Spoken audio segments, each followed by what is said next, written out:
Kwa majina naitwa Alan Mugami, hapa hivi Msoanduthi hapa Mbale.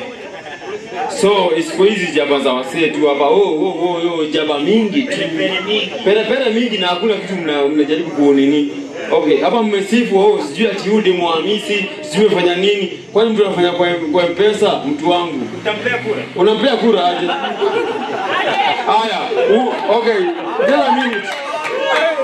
Ameona millions of money, mtu ameshika mapesa zake, yani alafu anakuja hapa kudanganya ati mimi amjaji watu kama nazi yule whatever. Hawati ni watu chileo wakipitanga hapa hivi.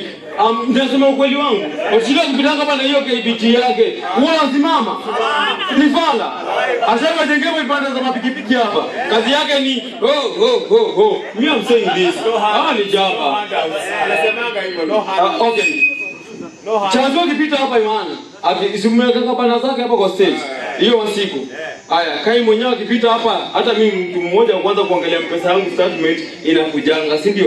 Kai hindi muli, si ndio? Sasa alafu mnakuja sasa hivi mnadanganywa hapa hivi na shilingi 5.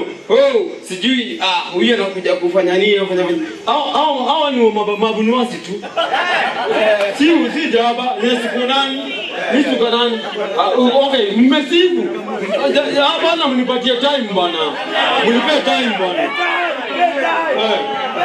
Mmesifuaje wote mkiwaambia sijui ati huyu amekuwa hata okay. Kai mwenyewe amekuwa kwa education. Si angalia kama si mimi mtu wako wa kwanza. Sasa hivi singekuwa aje. Change zingekuwa aje kila kabu huyu mwenyewe. Tungekuwa wapi kama sio Kai? At least tumejishikilia kwa pikipiki.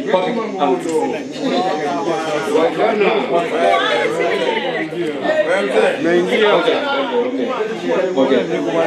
Hapo kwa pikipiki tungekuwa aje? Haya. Hawa nini ma MCAs, ma senators, manini. Kitu gani amekuja nao to prove to us? At least hawa jamaa nikukuja kudisifu hapa. Shikeni shilingi 200 majenzi. Mnajibamba hapa hivi kila keforo. Sasa hii nini inafanyika? Hakuna. So my point is this. Tufanye hivi. Kai mwenyewe wako pale. Na Kai si mtoto mdogo akuje kutuinua sisi, bado alikuwa anatujenga kielimu. Kai mwenyewe wako kimentality. So huyo ndio msemina simama na yeye. Mimi sasa mtu mwingine. Okay. Kwa hiyo ndio hivyo.